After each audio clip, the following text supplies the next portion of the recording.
uno que quiere obtener tu lealtad. Nosotros no soportamos que los vivos pasen. Tendrán que soportarme.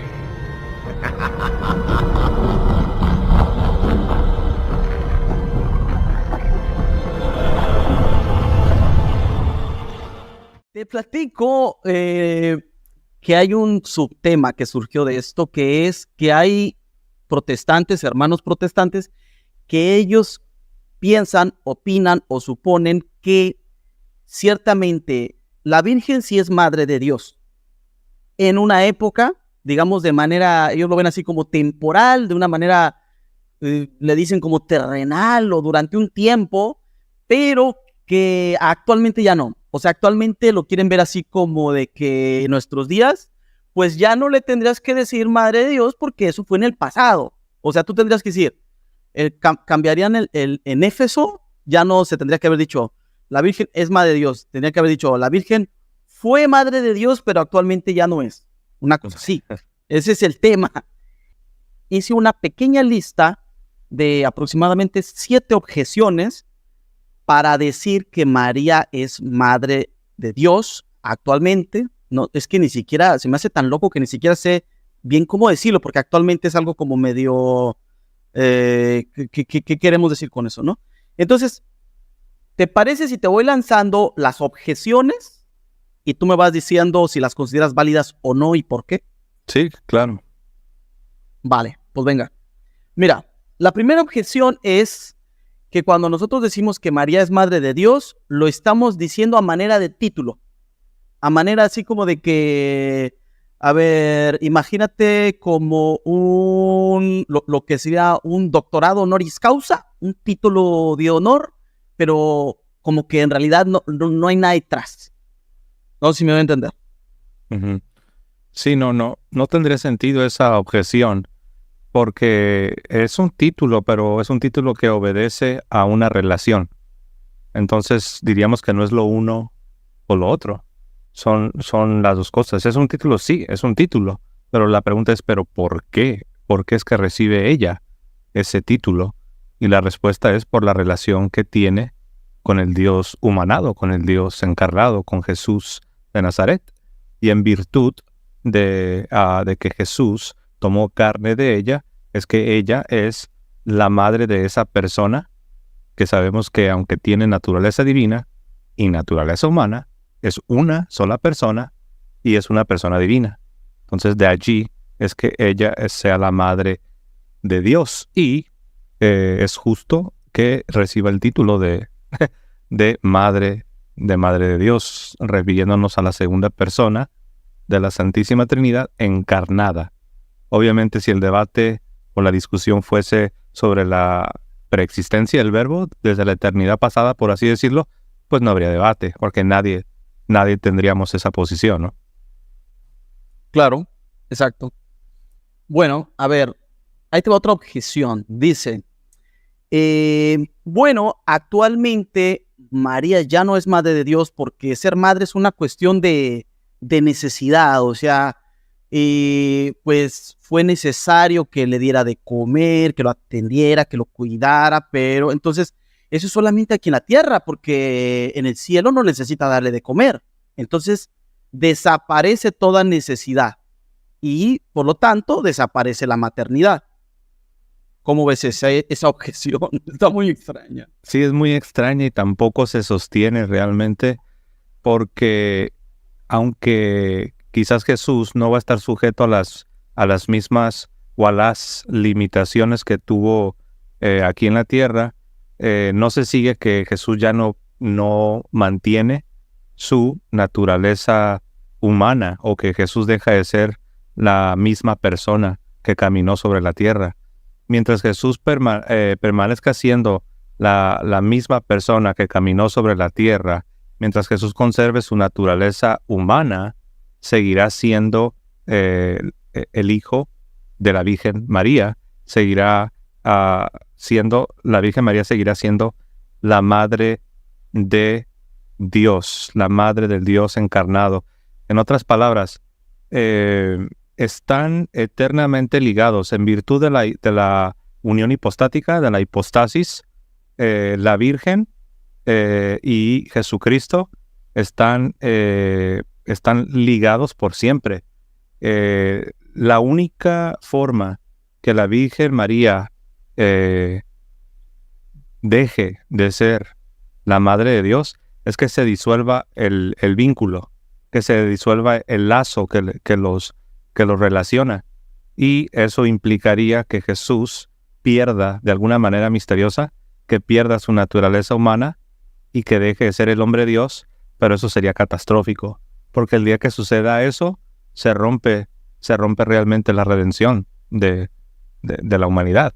Entonces, la unión hipostática, el Dios hombre, es algo tan fundamental para la redención que no puede ser disuelto. El día que sea disuelto, entonces nuestra salvación está en peligro.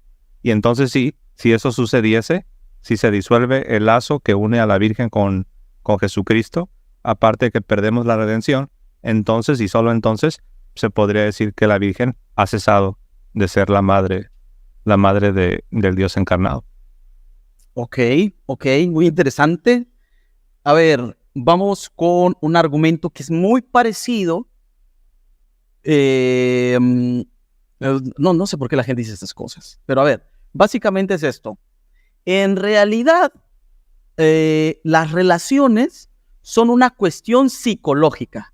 O sea, tú tienes madre, tú tienes padre, hermanos, por cuestión psicológica. Es algo así como, que bueno, pues naces y como que hay algo en tu psique, creo que esa es la palabra, que te llama a buscar estas relaciones humanas que son de parentesco, a tus abuelos, que les tienes aprecio, a tus tíos, o sea, pero todo es una cuestión psicológica. Cuando nosotros morimos, esas cuestiones psicológicas ya se desaparecen porque estás con el Todopoderoso, que Él te da todo el amor que necesitas, y entonces ya esas relaciones ya no son, digamos, como que ya no suceden en el cielo. No, gracias a Dios tenemos el credo. Y uno de los 12 artículos del credo es aquel que dice que creo en la resurrección de la carne. Entonces, esa idea de que como se trata de un fenómeno psicológico, estaría de alguna manera, pues este fenómeno desapareciendo después de esta vida, realmente no se sostiene. Porque entonces, ¿qué hacemos con aquel artículo del credo que dice creo en la resurrección de la carne? Entonces, no. Como dije, Jesucristo va a mantener su persona con sus dos naturalezas por los siglos de los siglos. Y la muerte no es el fin, no es el fin de la naturaleza humana. Es cierto que la naturaleza humana es glorificada, es transformada, pero no se sigue que porque sufrimos una transformación, una glorificación, entonces ya dejamos o cesamos de ser humanos, ¿no? Entonces Jesucristo está unido al género humano y concretamente a su madre de una manera indisoluble. Esto va a ser algo permanente. Entonces, si querés reducir la encarnación o la relación madre e hijo entre la Virgen María y Jesucristo, es no entender lo que significa la encarnación, es no considerar que hay algo que llamamos la resurrección de la carne, que es un artículo, es de fide, es decir, estamos obligados a creerlo. Y sí, realmente se me hace un argumento muy flojo, como que la persona que ideó el argumento no ha meditado mucho en lo que significa la encarnación y no ha meditado mucho que simple y sencillamente como cristianos creemos que la muerte no es el fin de la carne. Creemos en la resurrección del cuerpo, en la resurrección de la carne. Ok, bueno, pero de ahí surge, ya ves cómo es esto, o sea, das una objeción y surgen otras objeciones que van muy parecidas. hay otra, entonces dicen, a ver, espérate, pero es que Jesús le enseñó a los saduceos que, a ver, cuando estemos en la vida eterna o cuando estemos en la vida del mundo futuro, no va a haber personas casadas. O sea, el matrimonio se va a diluir y así como no va a haber matrimonios, porque el matrimonio pues es parte de la familia, es una relación también. Entonces ahí Jesús enseña que ya no va a haber relaciones.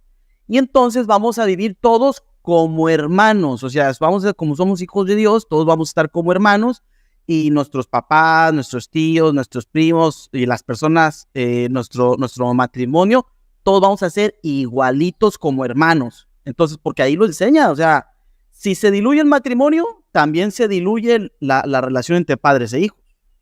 Y Jesús lo enseña ahí, a los saduceos les dijo. Sí, no, tampoco tiene sentido, porque el propósito primordial, esencial del vínculo matrimonial es la procreación.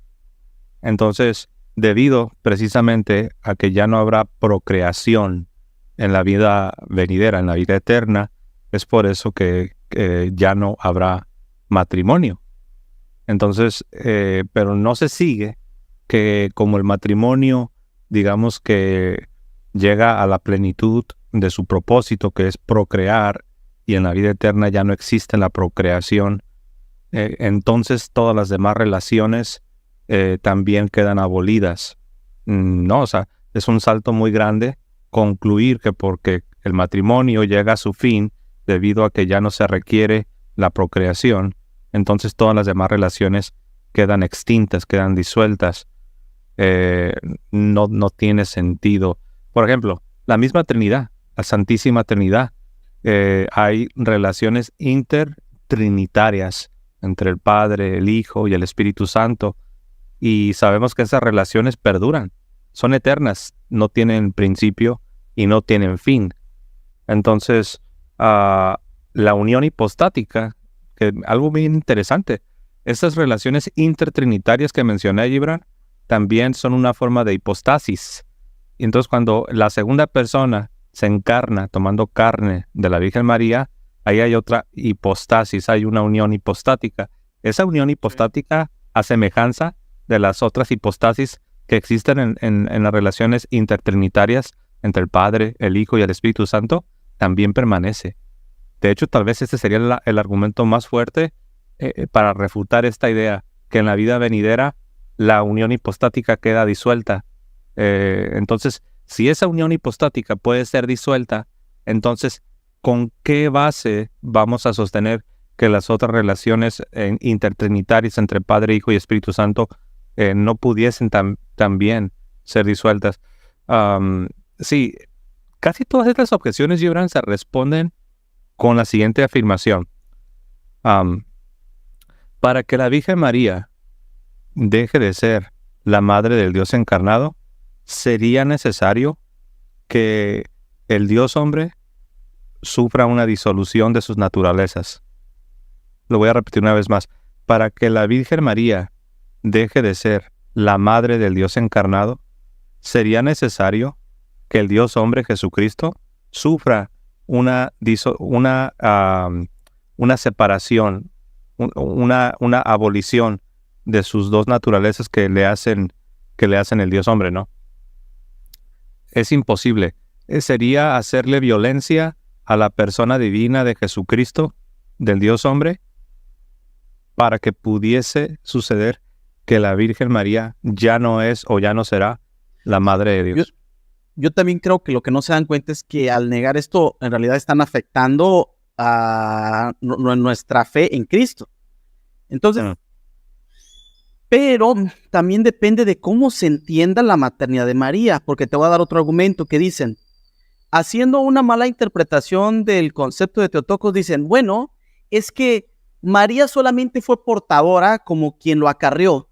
O sea, a ver, María tuvo a Dios dentro de ella, en su vientre, pero en realidad no tuvo nada que ver, ¿sabes? O sea, sino que simplemente lo tuvo ahí y por eso le decimos madre, pero pues eso quedó en el pasado y en realidad no hay un vínculo, lo que consideramos real o pleno, entre María y Jesús, sino que simplemente fue, digamos, como si fuera una mamá adoptiva, pero que lo tuvo dentro del vientre. Ujú. Pero entonces la pregunta que yo le haría a esa persona sería entonces, ¿de dónde es que Jesús tomó carne? O sea, si no fue de la Virgen propiamente, sino que solamente ella fue como una incubadora, por así decirlo. Déjate junto esos dos objeciones, porque esa objeción es la siguiente, la de que dicen, bueno, es que milagrosamente, así como Dios puede hacer todo, entonces Dios hizo la carne dentro de María, no necesariamente la tomó de ella. Dios hizo la carne, es que de hecho eso es lo que sucede, porque ni la Virgen María ni ninguna otra madre en la historia de la humanidad hace la carne o crea Sí, pero a la criatura. sí, pero el argumento va como quien se construye a sí mismo sin necesitar nada más. O sea, sin hacer partícipe a María, digamos. Entonces allí ya no estaríamos hablando propiamente de un verdadero hombre. No podríamos hablar ni de verdadero hombre realmente, ni estaríamos hablando tampoco de un descendiente del linaje de David. Es cierto que Dios puede hacer todas las cosas, pero Dios mismo nos ha revelado cuál es ese plan. Y Él nos dice en su palabra, en la revelación divina, que el plan que a Él se le ocurrió es que fuese un descendiente de David. Y también sabemos por la revelación que Dios decidió hacerse hombre, y esto es a través de la Virgen, y de otra manera no podríamos hablar de un descendiente de David, ¿no? Jesús, hijo de David, le decían en los evangelios. Jesús es hijo de David. Entonces sí tendrían razón los que dicen, Gibran, que Jesús no tiene genealogía.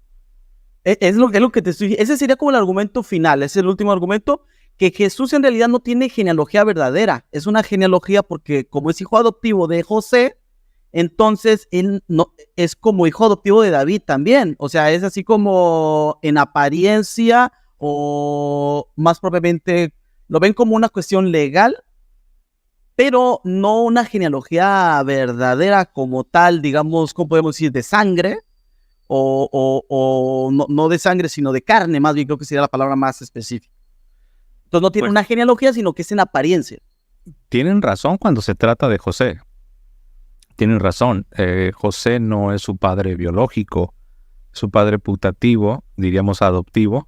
Y es cierto, en cuanto a José se refiere, desde el punto de vista legal, desde el punto de vista canónico, él es su padre, a pesar de no ser su progenitor. Pero delante de los hombres, delante de las leyes, es hijo de José el carpintero, aunque no haya sido su progenitor, su padre biológico. Pero se les olvida que no solo es José, también está la Virgen, está la Virgen María. Entonces, hasta donde sabemos, según la tradición, tanto José como la Virgen son de la tribu de Judá. Entonces no solo es José. Por un lado es señalar que no solo es José, y la carne la tomó de la Virgen. Y por el otro lado, decirles que tienen razón. Legalmente, ante los ojos de la ley, Jesús de Nazaret es el hijo de San José, el hijo de José. Pero es que fíjate, el argumento va por aquí. Así como José no es no es, digamos, padre en sentido de que lo engendró, sino más bien es padre adoptivo. Algo así parecido con María, que María pues sería como una madre adoptiva, pero que no necesariamente hay una relación real entre su parentesco. No sé si me voy a entender. Como que no es parte de la carne de María realmente, sino que es solamente en apariencia, porque ¿cómo va a ser que Dios tenga esa participación de la carne de la humanidad caída? No puede ser posible porque lo ensucia. Entonces, es solamente apariencia. No hay una real relación entre carne de Jesús y carne de María, digamos, ¿no? Si es propia como lo estoy diciendo. Pero si ya se va a hablar de apariencia, entonces estaría cayendo en una forma de docetismo. Los docetistas creían que Jesús sí era el Mesías y reconocían una divinidad. Pero el problema de ellos es que decían precisamente que la encarnación no había tomado lugar. Ellos no tenían una categoría, no estaban dispuestos a aceptar la posibilidad de que Jesús haya tomado carne de la Virgen. Ellos relacionaban la materia, la carne, con el mal. La carne, lo material, ellos lo veían como esencialmente malo. Entonces no les cabía en la cabeza la posibilidad de que este ser divino haya llevado carne, porque eso lo estaría manchando. Lo estaría manchando y le estaría quitando a su dignidad. Obviamente es un error. Dios puede hacer lo que Él quiera. Y precisamente como Él puede hacer lo que Él quiere, fue Él el que trazó el plan. El plan divino no lo trazó la iglesia. El plan divino lo trazó Dios. Y en las profecías se dice que sería un hijo verdadero del rey David, y que sería de una doncella, de una virgen, de una muchacha virgen, que él iba a nacer. Lo milagroso es que no hubo intervención de hombre, no hubo una intervención de hombre, pero no se sigue que porque Dios hizo un milagro, entonces la concepción, la gestación y todo el proceso haya sido simulado. No sé cómo le llamarían, porque si no, ¿para qué lo concibe una mujer? O sea, ¿para qué lo concibe una mujer? ¿Para qué lo gesta una mujer? Si se supone que Dios pudo haberlo hecho, o según ellos lo hizo de otra manera. No tiene sentido, ¿no? Sí, pues a mí tampoco me parece que tiene mucho sentido, pero ya se me acabaron las objeciones. Ganaste el debate. Ganas totalmente. Quedan todas las objeciones refutadas. Creo yo que la parte que más me parece interesante es la cuestión de la relación entre la maternidad de la Virgen María y la unión hipostática. Creo que ahí es donde puede estar la clave, que si niegas uno, entonces estás poniendo en grave peligro la unión hipostática y se derrumba toda la fe cristiana. Sí, totalmente. Es que se les olvida que este dogma mariano, es decir, Madre de Dios, está íntimamente relacionado con un dogma cristológico. No hay forma de escaparse. Si se va a atacar el dogma mariano, es decir, de que María, la Virgen, es Madre de Dios, al mismo tiempo, simultáneamente, estás atacando la unión hipostática. No, o sea, no hay forma de escaparse. Realmente, si uno quiere hacerlo bien sencillo, sin andar divagando, hay que detenerse en el punto de la unión hipostática, y también traer quizás a la mesa lo de las relaciones intratrinitarias, porque también en teología también se habla de las relaciones intratrinitarias entre el Padre, el Hijo y el Espíritu Santo como hipostasis también. Son uniones, ¿verdad? Ajá. Ok, pues yo por mi parte, yo ya tengo claro estos argumentos que te agradezco que me estés compartiendo. Y pues más nada. ¿Algo más que quieras decir, José? Sería todo. Realmente protestantes, ortodoxos, orientales y la Iglesia Católica. Y cuando digo protestantes me refiero históricos, ¿no? Protestantes históricos, ortodoxos, luteranos, orientales, sí, ahí entrarían los luteranos, los anglicanos, incluso otras tradiciones.